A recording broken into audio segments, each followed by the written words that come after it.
Greetings, Cap fans, and welcome to episode 263 of the Captain America Comic Book Fans Podcast. Hi, I'm Rick Verbanis, and I'm your host. And I've got a co host out there. He's the best gosh darn one. You know his name. It's Bob Lucius.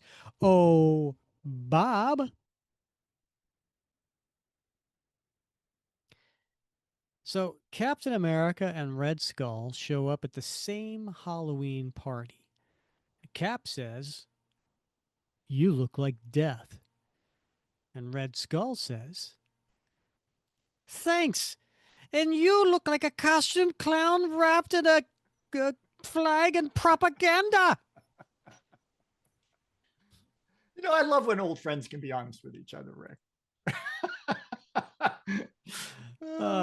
Goodness. It's that time of the year. I got to tell you, Bob, if you're listening today, it is October 29th, and the day it comes out. And so we're a couple days away from Halloween. Bob, I got to tell you, man, Yeah. I tried really hard to find a Halloween joke that was like knock knock joke. Nothing. I really struggled. So I went with this really lame thing that I actually ad-libbed a little bit on the Red Skull. Oh, it was very nice though. I liked it. I think it's very appropriate for the holiday, Rick. So Yeah, you want to hear some of these bad ones? yeah, absolutely, I do. Okay. And I'm gonna do the ones that are tied in with Captain America and or Red Skull. All right. What does Captain America hand out on Halloween? What does he hand out on Halloween, Rick? Justice. I love that one. I'm so using that in class next week. Absolutely. 100%. Well, I made it a little better because it's a play on words. It says, and the answer is supposed to be just ice. Uh-huh. That's a good. Get it? Just, I don't know. Right. All right. Why didn't Captain America dress as Iron Man for Halloween? I don't know. Why didn't he dress as Iron Man for Halloween? He didn't have the medal for it. Didn't have the medal for it. All right. Okay. What's Captain America's favorite Halloween activity? What is Captain America's favorite Halloween activity, Rick? Trick or truth. Trick. Oh, yes. It's a play on the values. I've got it. Nice. I love it. That first one's killer, though. What's Red Skull's favorite Halloween treat? What is Red Skull's favorite Halloween treat? Jawbreakers. Why did the Red Skull love Halloween parties? Why did the Red Skull? I don't know. Why did the Red Skull love Halloween parties? Well, it's the one night nobody stares at his face. Oh, that's sad. Don't be skull Isn't it? shaming. I know. Yeah. By the way, I'm skipping the really bad ones. Oh, my goodness. My goodness. Wow. That first one, I can't wait to pull that one out, Oh, the Justice one? Yeah. All right. I'm going to use that one in class. It's got to be better than the one I used this week because I got like kind of one smirk and a couple groans. Oh, what was it? Let's hear it. It was, what do you call a bunch of guys standing in line for a haircut? What? A barbecue. Yeah, you thought that was a good idea? I love that one. I can't wait to tell it at the sports clips when I head over there for a little cleanup on aisle ears.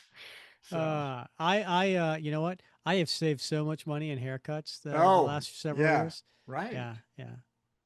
Well, I just have a little electric trimmer I do myself, and yeah.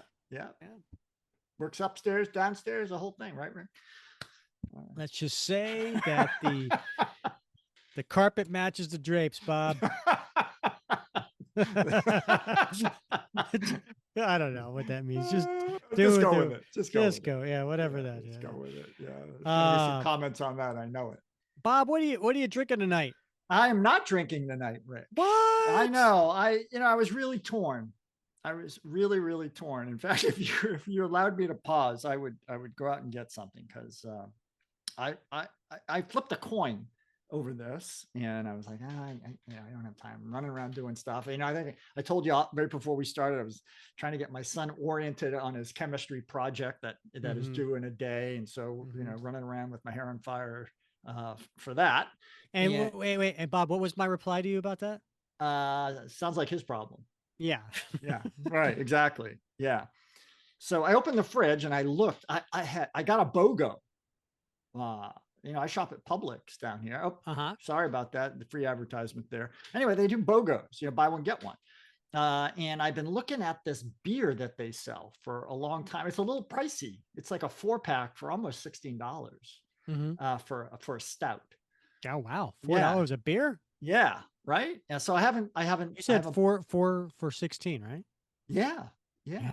So I haven't bought any, but it was BOGO, and Mm-hmm. more importantly, they actually had some special limited edition of this stout. So one is like oatmeal cookie stout, and one was cookies and cream stout. Oh wow. So like yeah, no wonder they're giving them away. Well, I Dear was Lord, who intrigued. wants an oatmeal beer? I do. I love an oatmeal stout, and then I thought well, a little cinnamon aftertaste might be a good thing, to try. So I bought one of each, and Uh-huh. they're in the fridge. And so I opened the door and I looked at it and I go, I don't have time, and I closed it, and then I hustled in here because I didn't want to get yelled at. You know what, Bob? Yeah, you know what? We're gonna pause, Oh, are we? and Oh, you're gonna go and all right, pick one, all right, all right? And I'm gonna get a refresher on mine, all and right, we'll come back here and we'll discuss. all right. Fair enough. All right. And we're back. All right, Bob. All Which right. one did you pick? Did you Uh, pick the oatmeal or the cookies and cream? oh, I'm sorry. It wasn't cookies and cream. It was s'mores. So Oh, this is the perfect time of year for s'mores. I don't think I'd want it in a beer, but yeah, I had a s'mores. My wife and I had a s'mores last night. We turned on we got one of those little I don't know. a little gas Yeah, a fireplace little gas outside. fireplace Yeah, outside, yeah, I got one of little those. stones, a little square thing, Yeah, around, and we have some seats. And so my wife and I we created some s'mores last night. It was nice. It was nice. lovely. Yeah, and How's your beer? we do that a couple times a year, usually in February. But we're gonna try it. Here we go.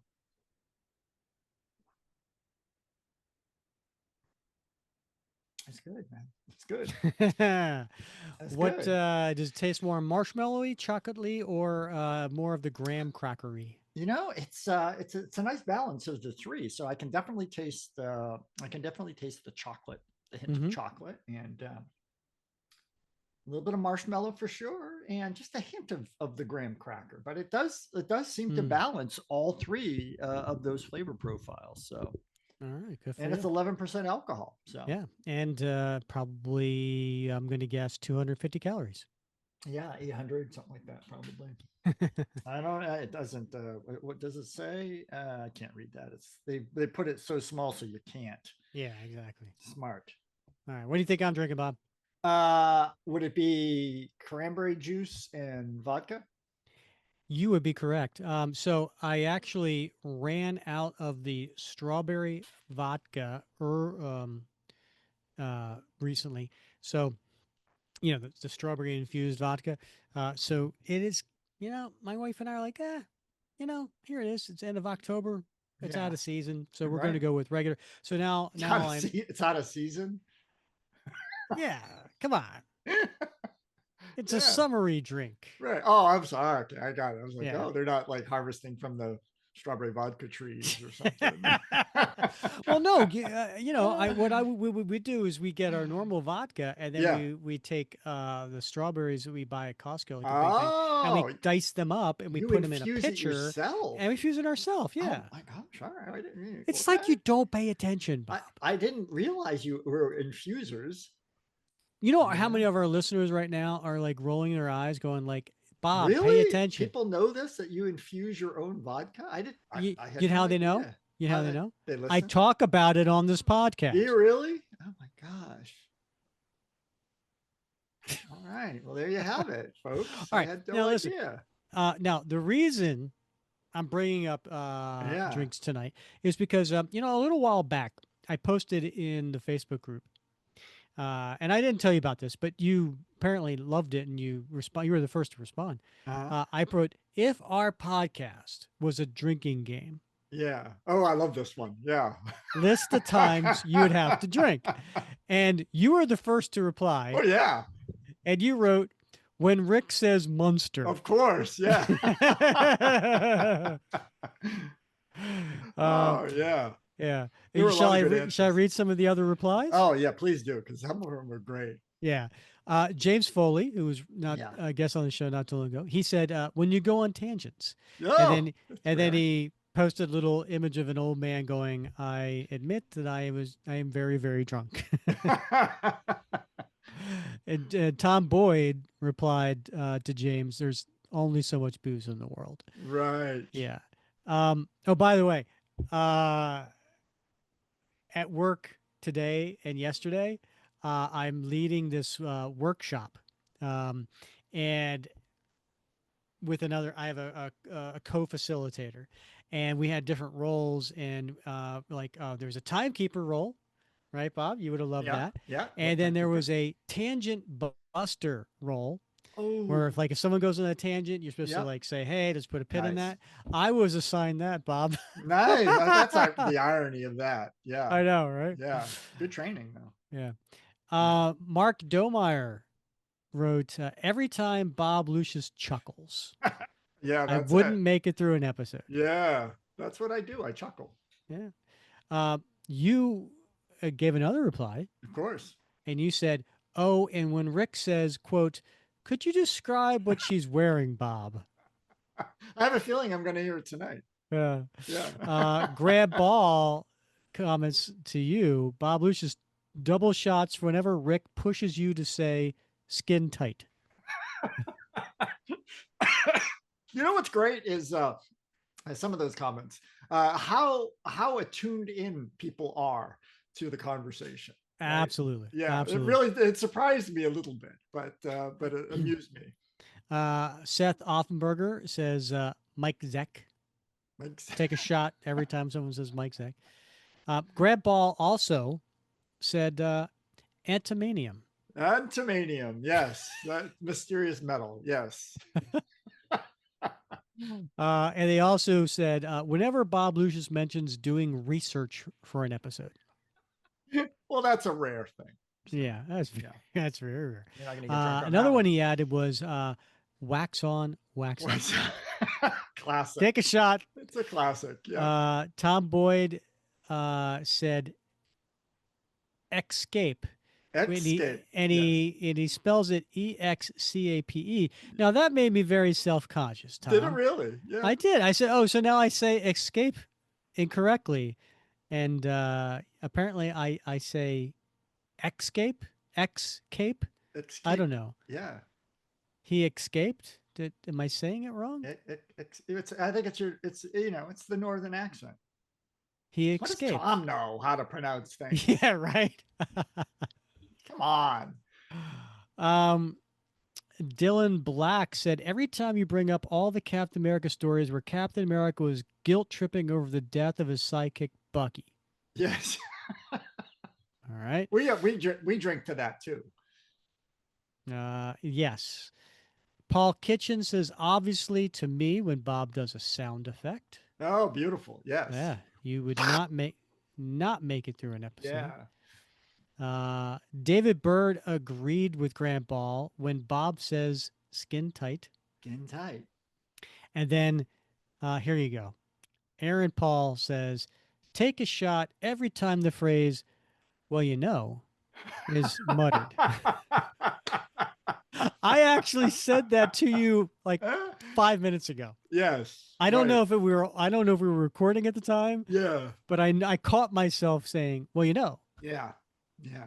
It happens. Yeah. I love our listeners.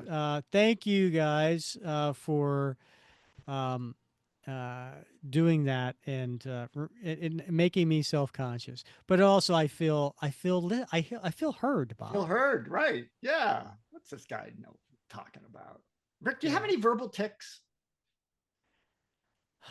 like things You that know, you sometimes well, I'm not going to say them here because then people are going to hear them. It's one of those things like, it's a um, confirmation bias. yeah, it's one of those Yeah. things like, if I told you that you have, I don't, I'm making something up. Your Right. mustache is a little off on one side. Yeah. You are going to now stare at that Right. mustache, Yeah. and so I'm not going to say what Right. verbal tics I Or have. if you're, I mean, if you're like, oh, have you noticed all the Volkswagen bugs on the road? Next thing you know, all you see is Volkswagen bugs, right? Because you're Right. looking for that, right? Yeah, exactly.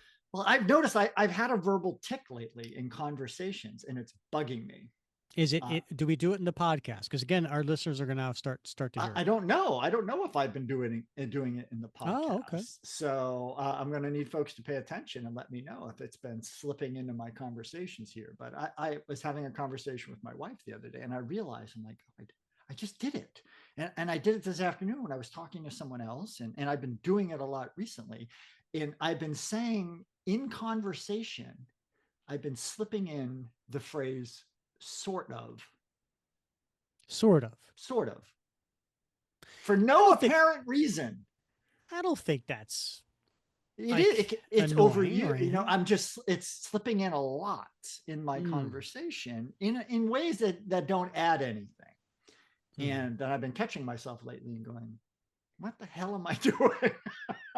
Right. So, listeners, I need you to be on the lookout, sort of, mm, for mm. that behavior. Sort of. he, he just did it. Well, that was a Did you test. know you did it? Yes, that was a test of the emergency Oh, sort of okay. system. All Yes. right. All right. All So, right. Fun stuff. yeah. All right, Bob. So today's issue that we're covering now, the reason we are covering today's issue is because I'm not going to say this really ties into Halloween. It really, really doesn't. But what it does tie into is Halloween from October of 2022. Yeah, that's right. Yeah. All right. So, way back in episode 107, all right, this came out just a few days before Halloween in 2022. And you and I had agreed, keyword agreed, Yeah. on covering Captain America 326, Mhm. which was Cap at the Skull House, and it says trick or treat on the cover. Now, Yeah. earlier that same day Yeah. that we were recording, you're like, "Hey, Rick," and listeners, this happens a lot more than you think. Yeah, you'd be surprised. Hey, Rick, what are we covering tonight? Yeah. And I'm like, Bob, and I was at work. Yeah. I was at work, Bob. It was in the morning, and Yeah. I'm in a meeting with my boss Yeah. and some colleagues, and I see this ping Boop, come in, boop. and I'm like, Yeah. well, I have to answer because if I wait for hours from now, I don't know what your situation is, right? Yeah. And But would it so really make a difference? Probably not. Yeah. Be yeah, honest. you Yeah. know what, Bob? That Come was three on. years ago. So Yeah. naivete of me. I have now learned my lesson. Right. Yeah. I will tell you at Yeah. like 7:45. Yep. Yep. But anyway, so I message you back, and I'm like, I I don't I don't remember what the exact issue number that we discussed, Yeah. but it was I want to say Captain America 329, but Uh-huh. it has Cap on the cover returning to the Skull House, and it literally says "trick or treat" on Yeah. the cover. Yeah. Okay, See, I thought that was a trick. so you confused it Yeah. with what we're covering tonight, which is Right. 370 because it Yeah. says "return to Skull House." It does not say "trick or treat" on No, it. it does not. No, It's implied. and Yeah. also 370 is way further away from Yeah. 326 than 329 is. That is true.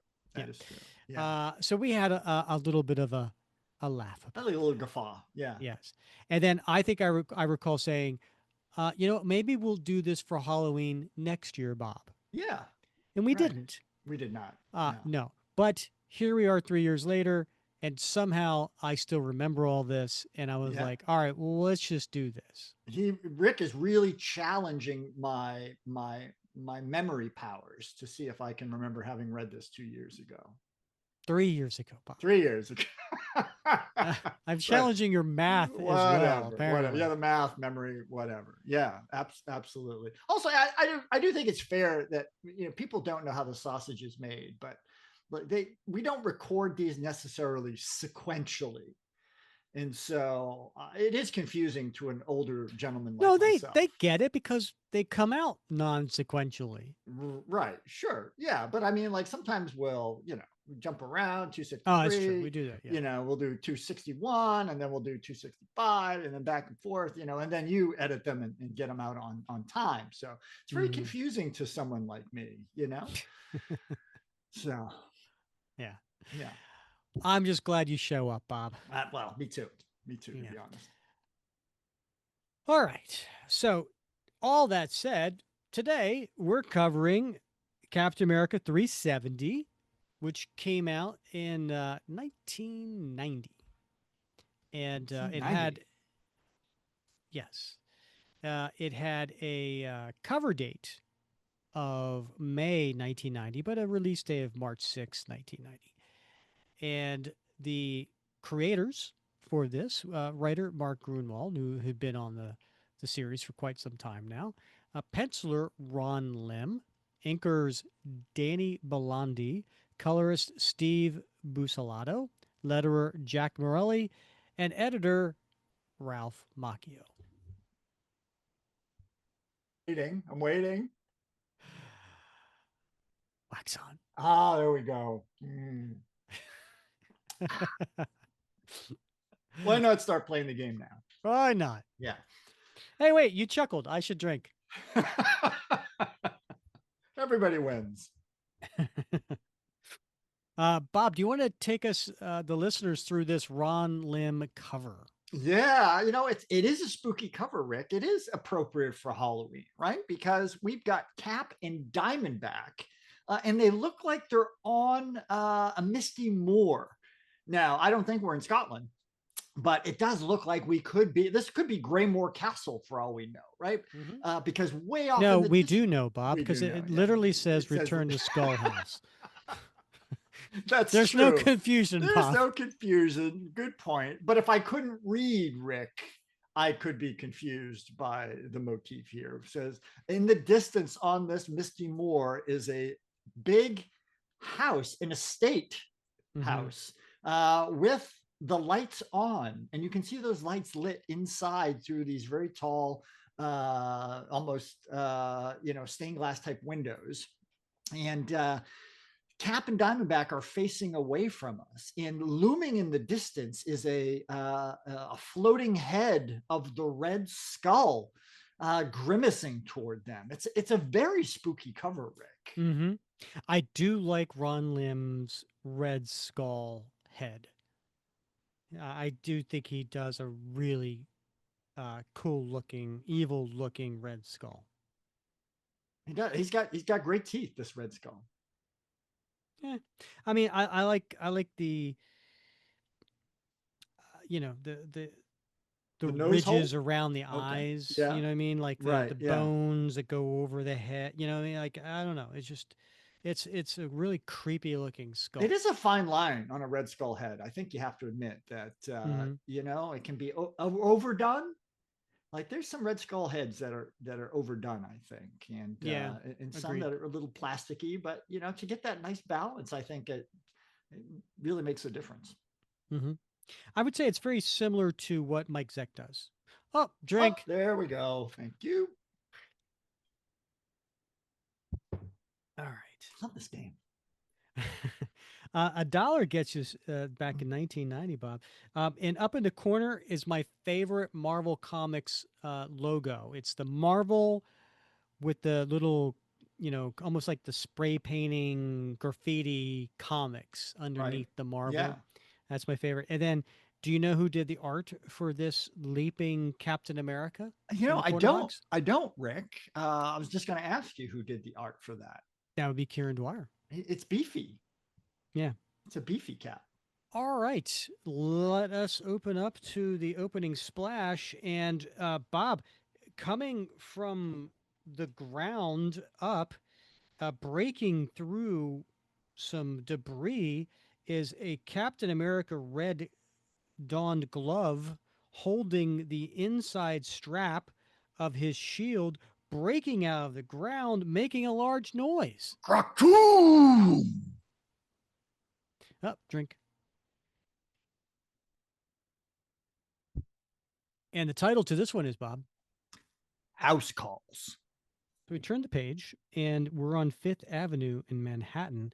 And there's a gigantic hole in the middle of a street that, quite frankly, I mean, it's taking up 2 lanes, right? It is. It's a big sinkhole. Mm-hmm. The new mayor's going to have a fit when he hears about this.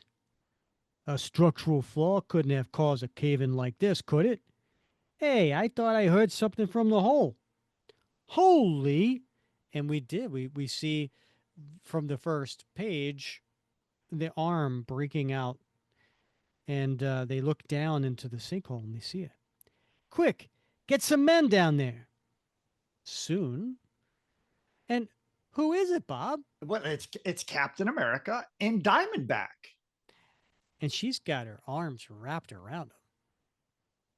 They look very, very close. They do, considering they just crawled out of some mud. Yeah.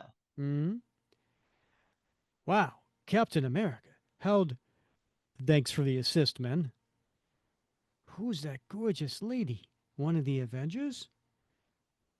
You first, Diamond. Diamond?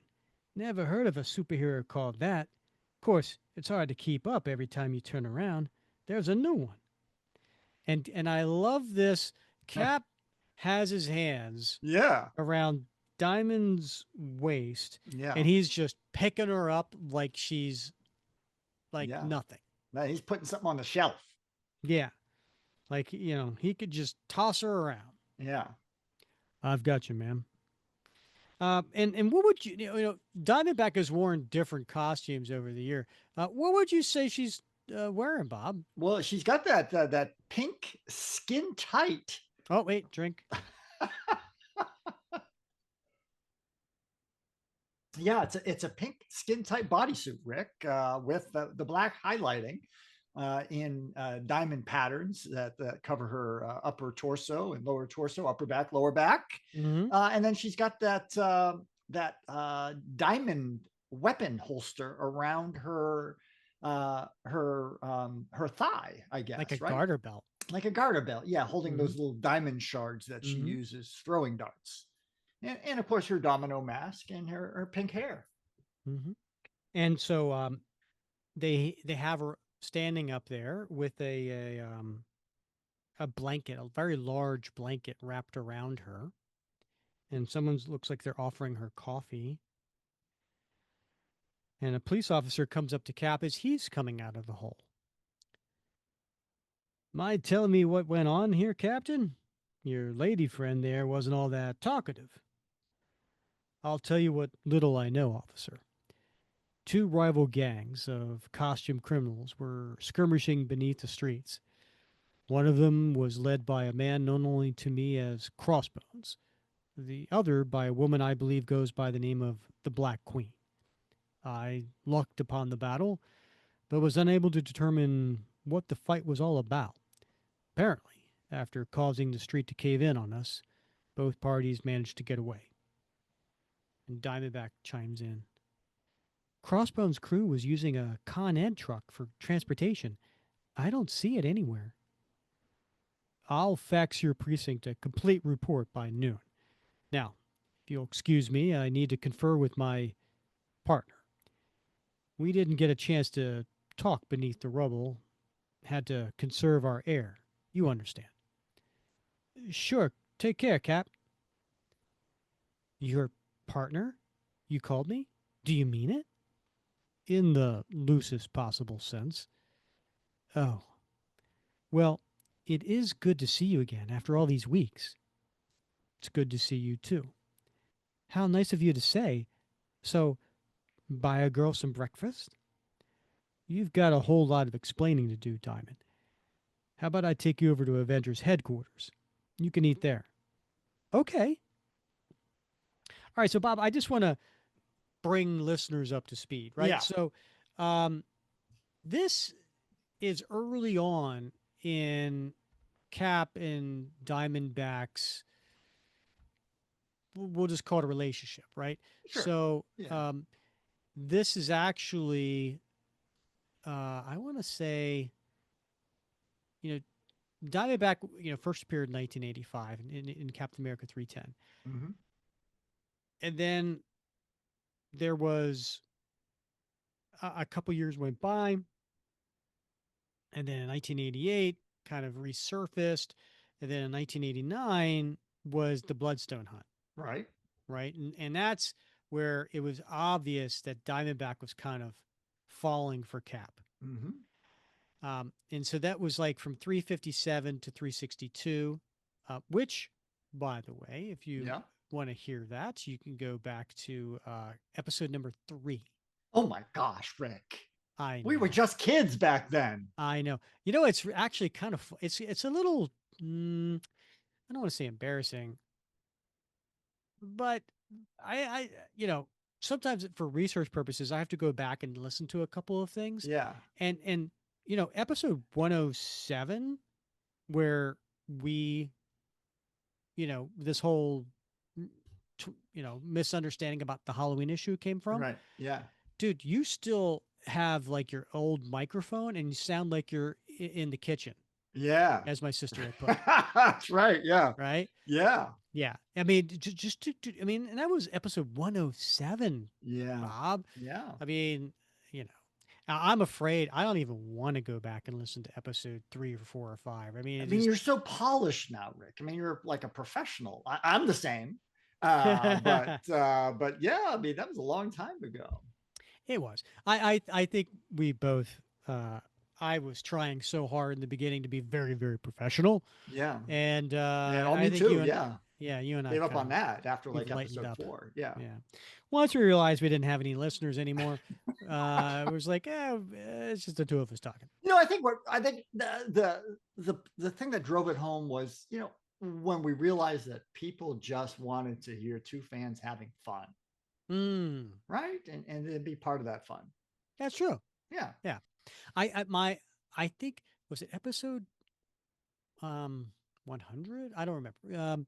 When when I had the comic book guys on, right? Like this was back when I had yeah, it was episode, no, it wasn't 100. But anyway, when I had the three people on from the comic book shop, Oh yeah, that was a great episode.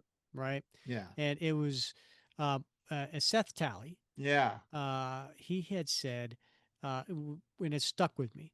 He said, the thing I love about listening to the podcast is it sounds like I walked into my local comic shop and I Mhm. came in listening to two people already in the middle of a comic book conversation, and I just kind of, I'm in the background kind of watching the two of them go at it, that type of Right. thing. Yeah. And I was like, yeah, well, Yeah. that's That's what we're striving for. 100%. Right.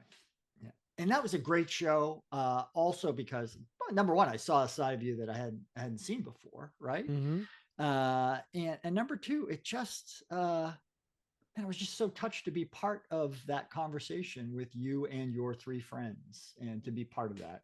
So Yeah. that was one of my favorite episodes. That was episode 95, in case anybody wants to check that out. And that's also might have been the first time John Sewell was on the show. Yeah, might have been. Yeah. Yeah. And for those of you who don't He's like an old know who penny John now. Sewell is, he also does the voice of Patrick. Yeah, we can't get rid of him now. Yeah, So I know, yeah. right? All right. So now we at that moment in Washington D.C. We're cutting to a new scene. Oh, Bob, we just did a tangent. We should probably take a drink.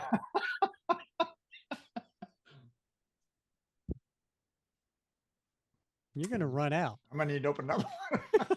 I think it was That's why BOGO. that's why I go with these Yeah. really big ones. Yeah. Glad it It was a allows BOGO. me. I It couldn't allows afford this otherwise. me. So we cut to the top of a building, in Washington D.C. and there's a helicopter pad, and we see a few characters coming off of the helicopter pad, and essentially it is Crossbones, it is Mother Night, it is Machine Smith in the body of a sleeper, and the sleeper is holding the voice. Probably should explain some of this, right? Yeah, that's a Um, lot. That's a lot to unpack. I think most of our listeners know who Crossbones is, right? Yeah, yeah, I think we're good there. So, uh, but I will say for Crossbones, he first appeared in Captain America 359. So it's not like he's been around for a long time. This is 370. So he's only yeah. been around for half a year at this point. Right. Um, That's a good point. because he debuted in October of '89, and this is May of 1990. So really, maybe it's like 8 months or something. Hmm. So he's still a relatively new character. Now, Mother Night, on the other hand, Hmm. um, she was originally introduced in Captain America 123 back in 1970, and I think she was introduced as Susan Scarborough. Susan Scarborough was the woman who was working for the Red Skull, and he his uh, had a baby with this other woman, and it ended up being a girl, Cynthia Schmidt, Right. and he was going to toss her over the cliff, but Susan Scarborough said, "No, let me raise her in your evil glory." Yeah, to be evil. Yeah. Right. Yeah. And so, but that was the last time we saw her. And then jump forward 19 years later in Captain America 356. And so she was in that story. I think it was a three-part story, 356 through three. Anyway, she was and she's now Mother Night. Hmm. And then here she is. This is only her fifth appearance, Bob. Wow. And you think about that, right? Because a lot of these Crossbones, Mother Night, they're core sort of second tier villains in the Cap mythos. But Right. this is very early on for both of them. Yeah, exactly. Yeah. And then Machine Smith is a human soul that kind of zaps around inside different robotic things that he controls. Yeah. So that's why he's inside the sleeper. And then the voice, The Bob, voice, who's the voice? Jason Cragg.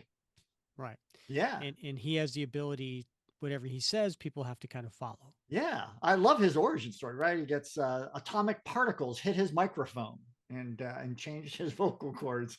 It's just so goofy, Yeah. but awesome. What an awesome power, right? The Yeah. power of suggestion. And don't forget, he commands you to wank. Wank. Yes, Do you want to indeed. explain that to the listeners who don't get the reference? Yeah, that was gosh, what episode was that we covered that story? And you made me a T-shirt with that panel. I think it was that was in the Acts of Vengeance story, right? Okay, yeah, Right. So we covered Acts of Vengeance, at least three issues of it, 365 through 367. We covered that back in episode 110. yes. All Yeah, right. Well, you made me a T-shirt. I I can't remember if did. it was a Christmas It was a or Christmas, yeah. yeah, a Hmm. Christmas present, and it has that panel extract on the T-shirt. It is one of a kind. It really is. No one Yeah, else has that T-shirt, no Bob. one else has that T-shirt. All right. So now on the next page. Oh wait, that was a tangent. We should probably Oh talk. my goodness.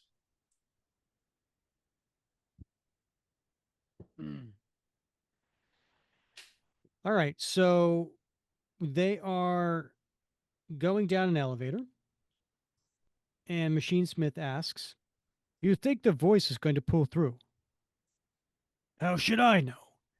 Rankin, where's the medic I radioed you to have standing by?" "So help me, you sloughing off again. They're right here, Bones. Sheesh. Don't get your undies in a bundle." "Watch your lip, or you're going to watch it grow." I like that. Watch your lip, or you'll watch it grow. Right.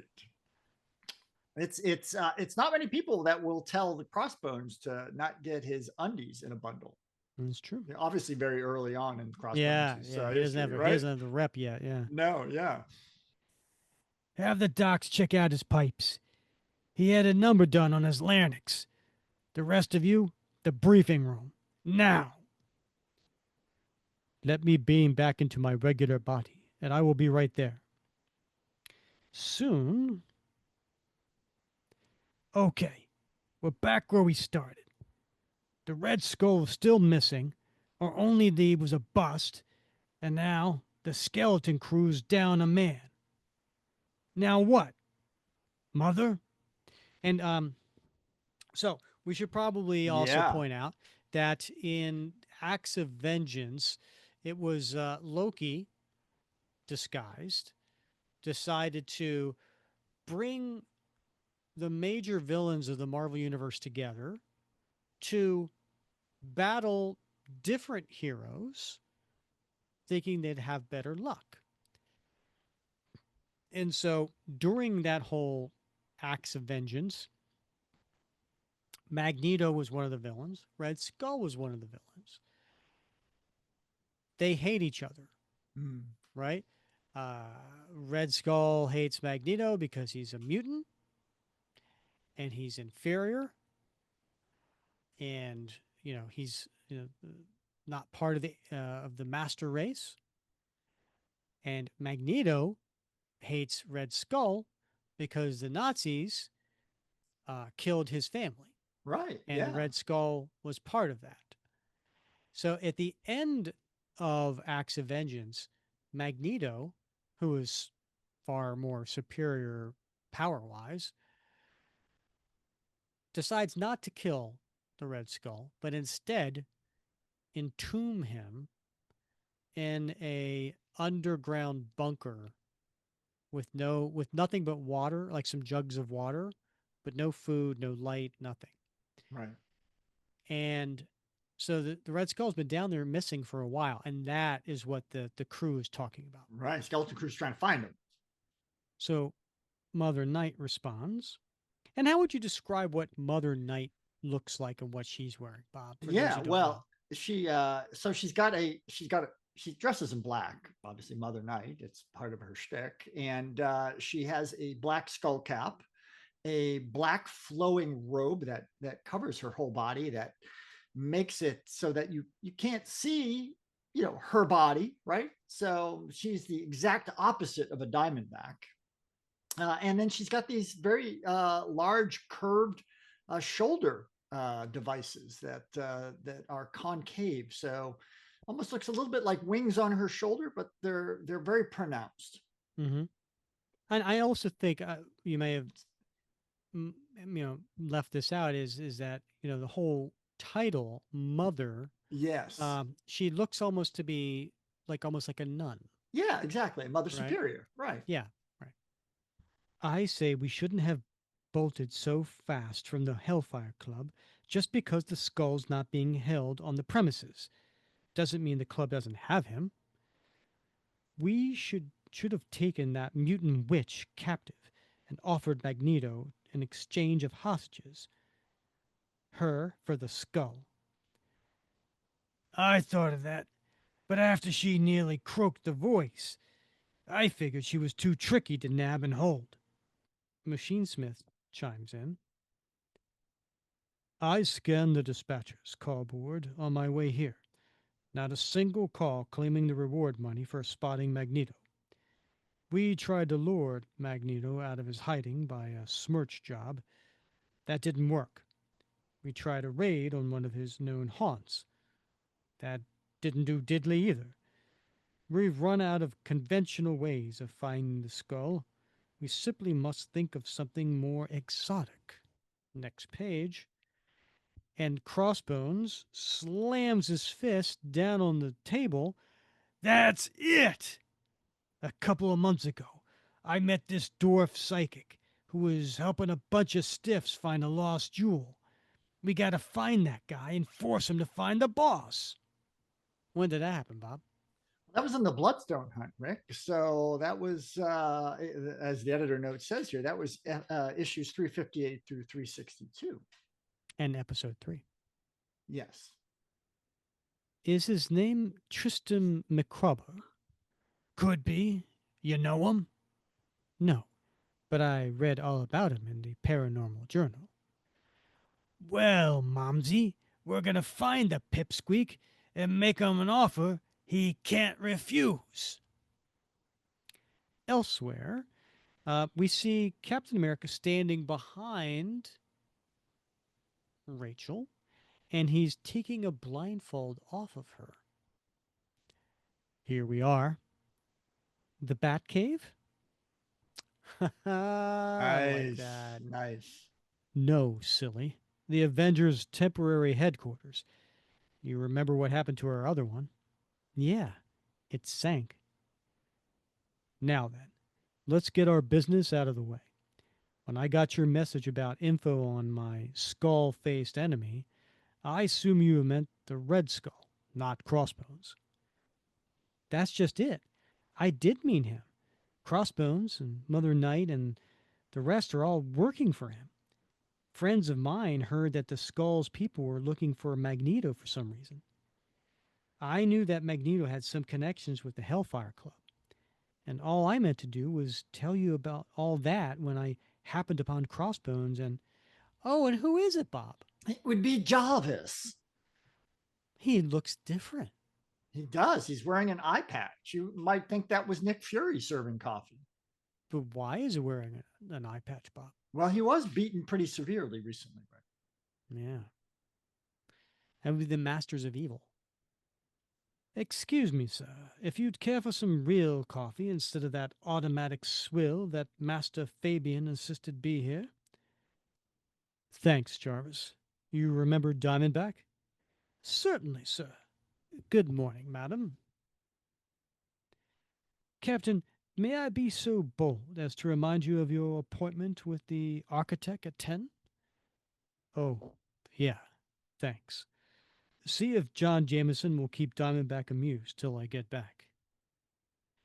New Orleans later that day, and we are looking at the office of Tristan McCarver, psychic investigator. Rest assured, Mrs. Devereux, you have nothing to fear. Your son is alive and well. Let me see if I can pinpoint precisely where he. My God!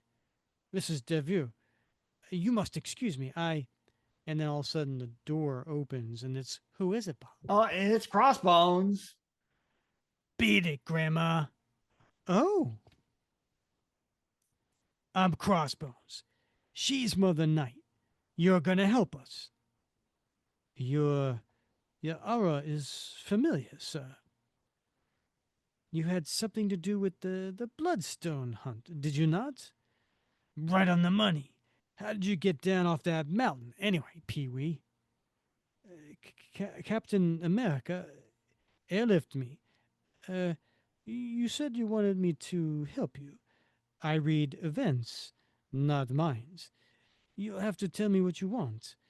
And please be advised that my fee for risk fraught assignments is $1 million, half in advance.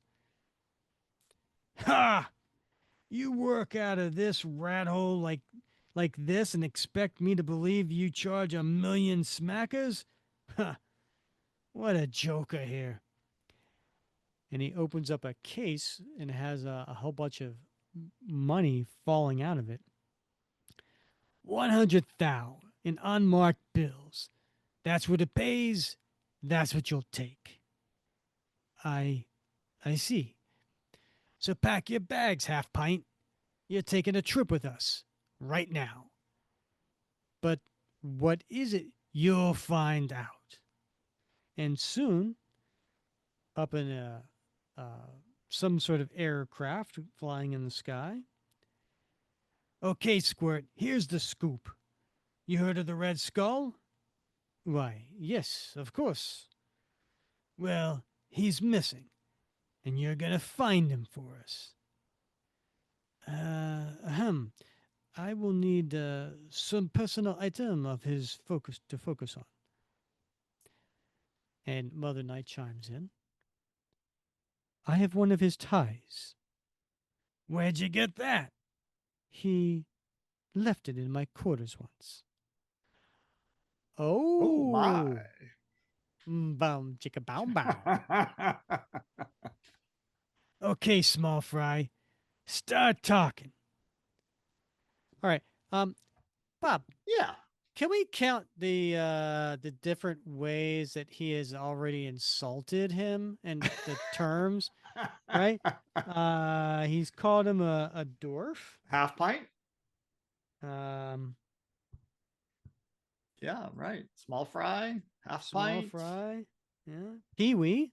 Yeah, peewee, right? Yeah. Hmm. Dark, clammy, cool earth. He's been buried. What? He's dead? No, alive. He's been buried alive. If you can't lead us to him, Shorty, you're gonna wish that's all we do to you. Next page. An hour later in Bergen County, New Jersey. Is that near you, Rick? It's not too far, my friend. It Is it? is, Yeah. I would say maybe an hour away. Okay. Yeah. This is the place, huh? Well, lead on, macabre. I can't go further. This place reeks of death. And he picks up the small man. Your death, runt. Unless you finish the job right this minute. Now move! And he tosses him. And he starts to kind of quiver and his voice shakes. I am most egregious situation. No way out. Oh, that I was never cursed with a second sight. Oh, he's here! And then he grabs his heart and he falls over face down. He's either had a heart attack or fainted. I am no doctor. No matter. He did say the boss was here, didn't he? And he takes a pickaxe, right? And he chops at the ground. A tank. I hit something metal. Hmm. Looky here. Neath the side is a door. Guess the midget really knew his stuff. It would appear to be the entrance to an elaborate fallout shelter. Looks old, like it was built in the 50s. There's the handle. I got eyes. Somewhat unsophisticated outer lock. Should take only a moment to pick. And they open the door. Give me a hand. I'm going down. And when he says, give me a hand, Bob, what does he mean? Well, Machinesmith has the ability to extend his limbs like Inspector Gadget. I was thinking Inspector Were Gadget you? too. Oh, yeah, totally. And it's very dark down there. And so Crossbones has a flashlight. Boss, you down here? Boss! And what does he see? Well, it's the Red Skull, and he's seated on the floor in the corner. But of course, he's all his clothes are all torn up. He's wearing business attire. That's the last we saw him in, and he's basically unconscious, slumped against the wall. Boss, are you? And he sees the Red Skull open his eyes. But how would you describe that look in Red Skull's eyes? It's a combination of a bit sad but vacant. Hmm. He opened his eyes, but he looks. Ah, oh, geez, boss. What that mutie do to you? Don't worry. You'll be out of here in a zip. And they're back on the aircraft. Okay, get this crate in the air. And Mother Superior looks down. My God, Johan. You look so frail. Now, Bob, Yes. Mother Yeah. Night looks a little different when she doesn't have the cloak in front of her body. She's not, yeah, she does not have that wraparound cloak on right now. We're seeing some bare arms, and we are definitely seeing some bare upper thighs on Mother Night. And might I say, Mm-hmm. she's rather shapely. I got you to describe her. Should we drink? Yeah, why not? Sure, All why not? right. I'm not opposed. If you need to go get a second, I can I'm wait. okay. I'm fine, thank All right. you. We're all set, boss. We got docs waiting for you back at the headquarters who'll. What's that? You say something? And the skull looks up. Take me home to die. And back at the Avengers headquarters, we see a little poker game going on there at the table, right? So we see Rachel, Yeah. and who else is there, Bob? Well, we've got, it looks like we've got John Jameson, and let's see, Fabian's there, Fabian Stankiewicz, and Madaka. I'll see that 50 and razor you 10 more. Not that I mind losing my shirt playing poker, but what's keeping Cap? It's been hours now. Oh, he's going over the designs for the new mansion with this architect Thor recommended. Shut up and play, Fabian. I guess Fabian's got some loose lips, huh? They do sink ships, Rick. Wonder if Cap is purposely ignoring me. Or what if he's run off with some mission he doesn't want me to along on? Why, oh, why did I have to fall for a guy like him? And then back at the Skull House, the Red Skull's private estate. Get the door. Now where? I've never been here before. His bedchamber is up that stairway. No, I want to give him a little tour first. Are you crazy? We have to get him to bed, treat him for dehydration, and it ain't his body we got to worry about restoring, lady. It's his spirit. So we turn this page to one gigantic big splash page.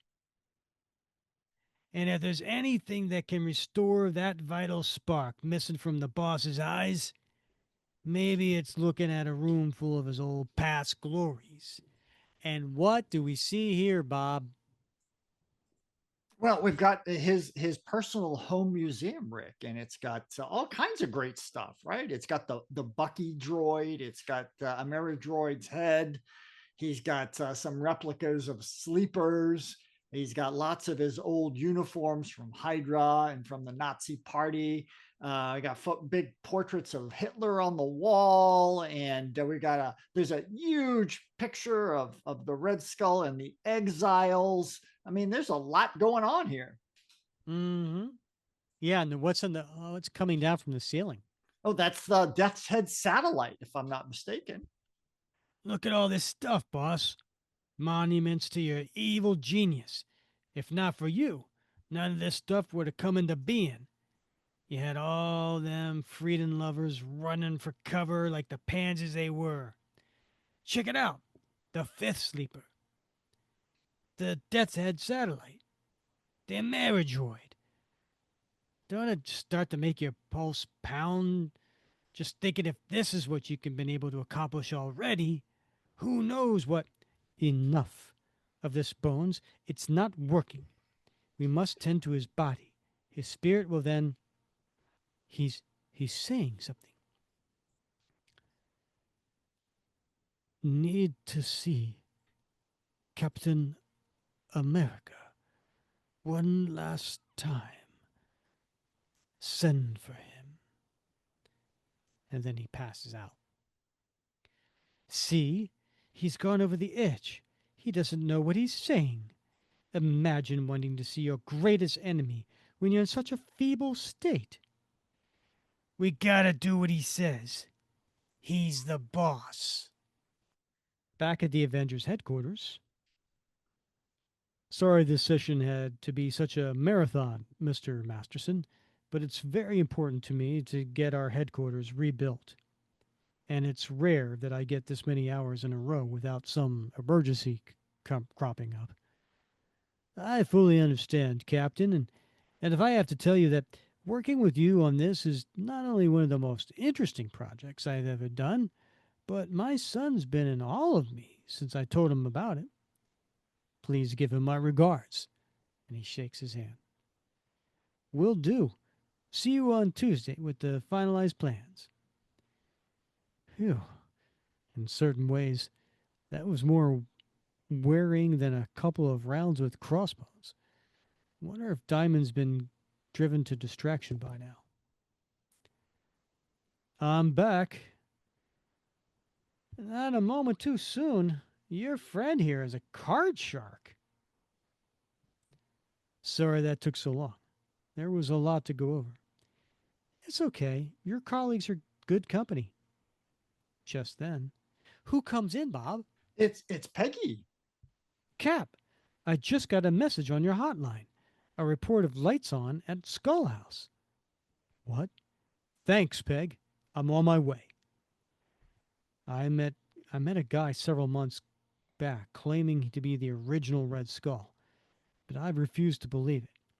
If he gets his hands on all that Skull's paraphernalia at Skull House. Let's go, John. Diamondback, you better. Don't you dare try to keep me out of this one, Cap. You owe me for alerting you to. All right, all right.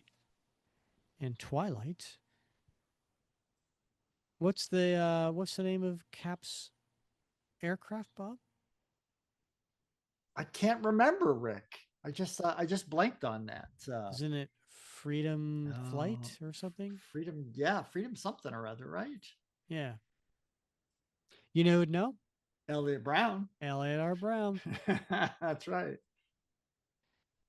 So there they are, and it's basically the cover, right? They're Cap and Diamondback with their flashlights going through the eerie mists and the going up to that house. Sure enough, there's a light in the upstairs window. Somebody's here, all right. I can't believe this place. It's so creepy. Come on. Cap, I don't mean to criticize, but are we really going to waltz right in the front door? The skull had every inch of this estate monitored. If anyone is here, they already know they have visitors. So we might as well take the easy way in. And what's interesting is we transition to a monitor of Yeah, Cap and Diamondback talking. So we go from a live version in front of the door to looking at them from the door on a video monitor screen, and it's Machine Smith right. monitoring this. It's also a very 1990s style video monitor. Yeah, very much so. Yeah. If you want, you can search the grounds while I. No way. I'm sticking to you like glue. All right. Just be careful what you touch. Booby traps around.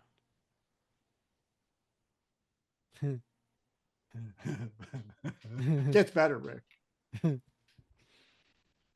And Machine Smith reports to the Red Skull's room on a monitor while the Red Skull is laying in bed and Crossbones standing over him. He's here, Mr. Skull. So they're inside the mansion. Man, this is like something out of Friday the 13th. Shh. Cap shushes her, which doesn't make any sense because a second later he yells out.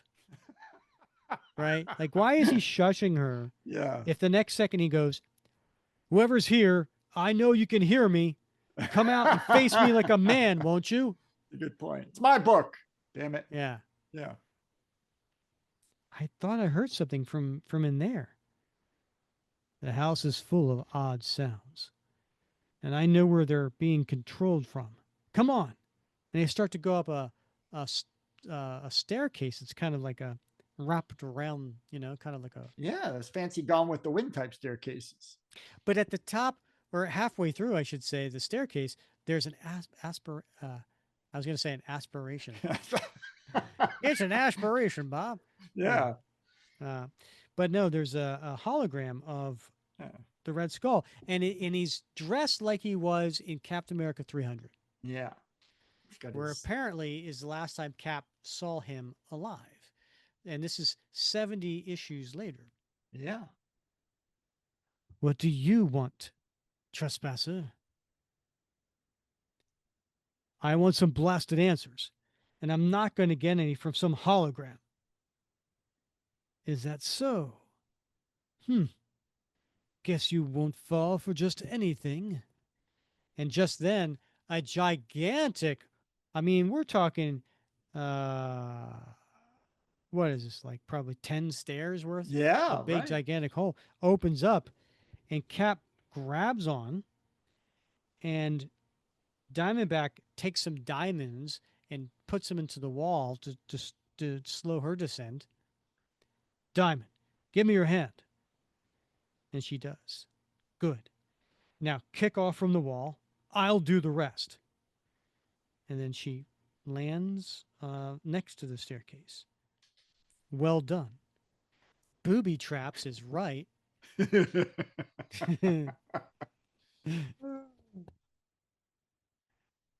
The skull hologram is gone, and so is the easy way to get up the stairs. No matter. We'll just find another way. Let's try this room you heard noises in. And they're walking by um, the sleepers. Weird. It's like a museum. Yes, the skull's little hall of infamy. What did I? Diamond! Dive for cover! And he puts his shield up to protect her. And there's a. One of the sleepers fires a ray from its head. All the sleeper replicas are coming to life. Should have seen this coming, huh? Stay put. Now she's behind something to protect her. Now the next page is a half page splash, and it's got Cap in four different positions as he's showing motion. I'm going to draw their fire. And he kind of does a little tumble salt, and then he throws his shield. But Diamondback isn't just going to play victim. She jumps up and she starts throwing more diamonds. You do that, mister, but I'm not about to let you hog all the fun. Not when I have a mess of explosive diamonds to try out. These scaled down versions are nowhere near as deadly as the real things were. But in these close quarters, even half deadly is deadly enough. And she throws one. Bullseye! And that makes a noise. Upstairs, machinesmiths putting the two through their paces, sure. But to what end? Besides senseless destruction, the skull's not even watching. It was madness to bring them here, Cross. Boss, those Tinker Toys ain't gonna do in the blue guy. Say the word, and I'll go down there and kill him for you. What's that? What'd you say, boss? And he leans in to listen closer. Downstairs, Cap's throwing his shield, which is ricocheting. Thunk, thunk, psh. Four down, just a flying wing to go. And as it's coming to hit Captain America like a kamikaze, he puts up a shield and Vadoom. what's a girl got to do to get a nice going out of you? Nice going, Diamondback. He is kind of short on his praise, isn't He is. He's stingy for sure. he? Next thing you know, the oh, is that one of the next thing you know? No, I Is don't that think one of that's the? one of them. No, it should be. It should be. It It should be. definitely should be. Sort of. Yeah, yeah. Ha ha ha. Ah, yeah. There you go. The hologram comes back. Excellent work. To repair all this damage will set me back hundreds of thousands of dollars at least. Now, you promise to be good. There's someone upstairs who wants to see you. Right behind you, hologram. And he goes into the room, but it's not Crossbones and Mother Night there. Who is it? No, it appears to be a doctor and a nurse, although I don't want to be sexist. Yeah, you totally were. Yeah, I know I was. Captain America, the real Red Skull, and his attendants. Cap goes to put his hand on the Red Skull's chest. What's wrong with him? Is he. But the Red Skull immediately grabs Cap's wrist and pushes it away, and his eyes open. Good to see you, old enemy. And then this next panel is a close up on the Red Skull's eye, and it looks like a angry brow. And we see the reflection of Cap in the Red Skull's eye. I was ready to die again. Wanted you there to witness it, like last time. But now, seeing your wretched face has stoked the furnace of my hatred, given me reason to go on. And Cap looks alarmed. Those eyes. No, it can't be. Let me cut to the last page. Now go. You have served your purpose. Let me rest and recover. We shall clash another day. First, you must tell me what happened to you. Magneto buried me alive, but I managed to survive, as always. He will die for what he did someday when I. And he closes his eyes and rests. You better go now, sir. He needs his sleep. We're going. And Mother Night, actually, this whole time, had been disguising the two of them. Steady now, Bones. Don't make him see through my hypnotically induced disguises. Outside, Rachel starts to question Steve. I can't believe we just left like that. If that's a Red Skull, you should bust him while he's weak and can't resist. Unless you don't think you have enough evidence to convict him. Yeah, I'll bet that's it. Besides, you know where he lives and works. You could come back any time, right? Say, Cap, why aren't you saying anything? And Cap finally speaks. His eyes, unfathomably empty, devoid of all compassion, all humanity. No one else has eyes like that. No one. All these months, I've lived in a fool's paradise, refusing to believe his claim to be the real Red Skull, refusing to believe that my greatest enemy had found a way to cheat death. But he has. The Red Skull lives. God help us all. The end. Wow. Diamondback's like, got a good point, Rick. Yeah, Right? right? Like, What's why did he going just on? walk out of there? Well, You had him. what'd you think of the story, Bob? Interesting story, fun story. I love the dynamic between Crossbones and Mother Night, Mm-hmm. and I love the loyalty that Crossbones shows to Red Skull. It's a twisted loyalty for sure, but it is endearing in a way, right? You wonder what the affinity is, but he truly does care about the Red Skull, which is a weird thing. Mm-hmm. It's not It simply is weird, yeah. transactional, I don't think. Yeah, I think for as much as a alpha male Crossbones likes to think of him as, he really truly wants a master. Yeah, I mean, it's almost like he looks at him as a father figure in a way, Mm-hmm. you know. Yeah. So very complex psychological profile on the Crossbones, Mm-hmm. but I did enjoy the story. I think it's a great little story. It's interesting to see. a guy like Red Skull, who is dastardly and diabolical in so many ways, so weak and unable to be the character that most of us expect from him, and yet still be compelling, even when he's unconscious. Yeah. Yeah, and I gotta say, I really do love Mark Grunwald's writing. I just enjoy like all these thought balloons, Right? getting Yeah. inside people's heads, like, just a little here, a little there, a little there. Um, so and some of these things are not necessary to the story, Yeah. but they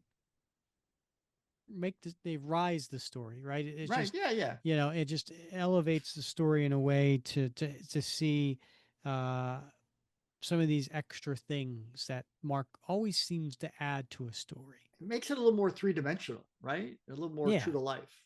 Mm-hmm. Right. Yeah. And I like the fact that I think is in this point for those who maybe were not sold on Diamondback as a romantic love interest, maybe this issue finally shows that she can be the yin to his yang, Yeah. right? She challenges him, right? Like she pushes him in a way, like she calls him out, Right. like, Yeah. like, hey, what does it take for a girl to get a nice job, Right. or Yeah. he goes to run off on the mission. She's like, no, you're taking me, Right. you owe me, and we're going to do that, or hey, how about, you buy a girl breakfast? Like, like she's, I think at this point in the relationship, I think some of the doubters maybe are seeing something in her. At least I did. Yeah. We've seen that before with like a Bernie, but Mm-hmm. only towards Steve, Right. right? And this is like Cap, and nobody pushes back on Cap like that, especially a female character. Mm-hmm. But as much as she's into him, you're right. She also calls him out and treats him like an equal. All right, Bob, you go first. What was your favorite panel? Oh my goodness. Well, I am definitely going to have to go with it's around, I think, around page 13, Rick. I got to go with the museum full page splash. Mm.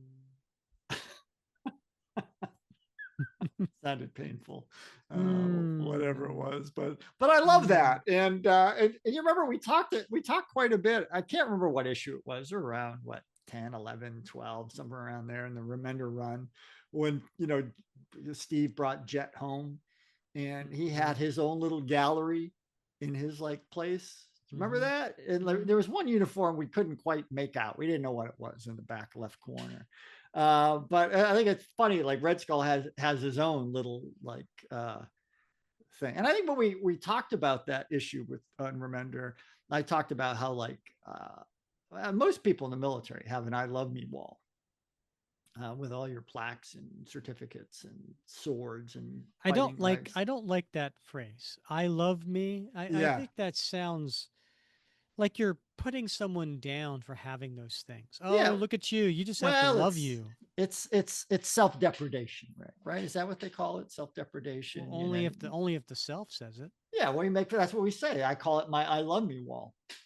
And like we all have that, and so I love that Skull has his own, Cap has his own, and they have the things that are meaningful to them that have marked their careers. Mm-hmm. So I love this because it's just inviting to look at, and to study the details and to see all the things that you can identify. It's fun. It's a fun panel. All right. My favorite panel is no surprise to anybody here. Page 25, panel one. That's the half page splash with the four different Captain Americas in the same panel because I am a sucker for the multi characters in the same panel that shows motion. Right? So I really like this because you got Cap jumping forward, you have Cap doing an overhead somersault, you have Cap landing, and then you have Cap throwing the shield. So Yeah, I thought I that like might it. ring your bell. Yeah. Yeah, that definitely is something you go in for, and it's a pretty cool half page splash for sure. Hmm. Yeah. What about t-shirt worthy? I'm torn between two. Ah, torn between two lovers, feeling like a fool. Who sings that? I have no idea. Yeah, I don't remember It either. was like a '70s song, right? I'm gonna go with the Tom Boyd one here. Actually, Mm. it's the very next panel. It is Diamondback, who is jumping up in the air, and she's got one hand forward, one hand behind her hair, Oh um, yeah. and her legs, knees bent, and she says, "You do that, Mister, but I'm not about to let you hog all the fun. Not when I have a mess of explosive diamonds to try out." And I think that would look really good on a T-shirt.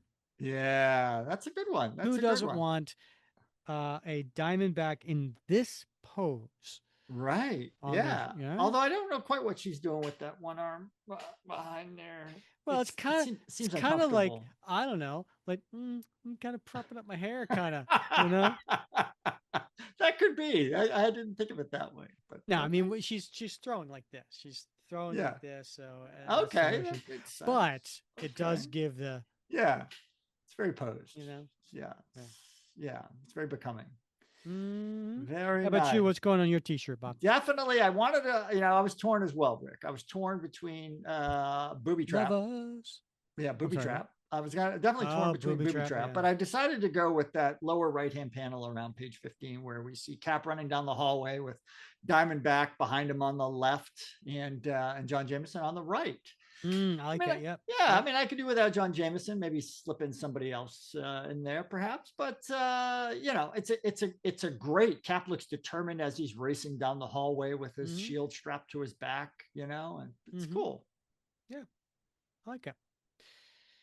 All right. What are you putting in your time capsule? Well, Rick, just a couple pages later, Diamondback mentions that this is something almost out of Friday the 13th. Mm-hmm. And I thought, well, that's funny, right? Because this was what, would you say it was 1990. 1990? So by then, there were 7 Friday the 13th movies. First one came out in That's 1981. crazy. No, 1980. And then there were an additional, I don't know, 6 or 7 between then and when this came out. And 12 in total, by the way. I don't know if you Mm-hmm. knew that, but it was a real phenomenon in the 80s. There's almost one every year, so it was a pop culture phenomenon. So I love that Diamondback does a call out to the Friday the 13th series of movies. Mm-hmm. I think, kids these days, if they picked it up, they might not be familiar with that. Just think it's, oh, Friday the 13th is unlucky, but it really was a touchstone in pop culture back then. It really was. Yeah. Never really watched any of them. No, I just I don't. liked, I think it I don't was, like slasher films. I like yeah, suspense movies, but I don't yeah. like slasher. I don't I like think the jump out gore. I don't like any of that stuff. I think the real selling point of the Friday the 13th movies was the boobies. Mm, Yeah, a lot of mm. gratuitous like nudity in the Friday the 13th movies. So Back in that time frame, you would think that I would have wanted to see that then. and how about what's going in your time capsule, my Well, friend? it was going to be that big gigantic splash on 16, which was the museum. That was my time capsule, but you Ah, took it. all right. Well, Mm. there's the low hanging fruit, of course. Which is what? What is it? Isn't in this like the confirmation that Red Skull's still alive after? Yeah, I mean, I'm just going to go with this is the very first time that Diamondback met the Red Skull. Oh, there you go. I thought you were going to say this is the very first time we have confirmation that Susan Scarborough and the Red Skull had gotten it on. We didn't get confirmation. Well, It all was right, we did. alluded to. Well, I think we know, Rick. Yeah. Come on, we saw those gams. hmm Red Skull can't He resist left his those. tie Left his tie. on the doorknob. There you go. It's easy to forget as you're walking out. Uh-huh. Yeah. So, All right, Bob. Well, this has been a lot of fun. I hope our listeners are all nice and toasty right now, have a good buzz going from the drinking game. yep. Um, I would love to see if we left anything out. So put your comments in the Facebook page and let us know if there are any others that we should add to the drinking game. And that's always a lot of fun. Also, we love your comments. So whether it is on the YouTube episodes, whether it is on Spotify, it's been a long time, Bob. I mean, we're talking over a year since we've had a 5-star review listed on Apple. So, but we do. We love the comments, and please make sure you do that. And if you're interested in supporting the show, if you feel like getting a new episode every week is worth the price of one comic per month, then check us out on buymeacoffee.com/cap comic fans.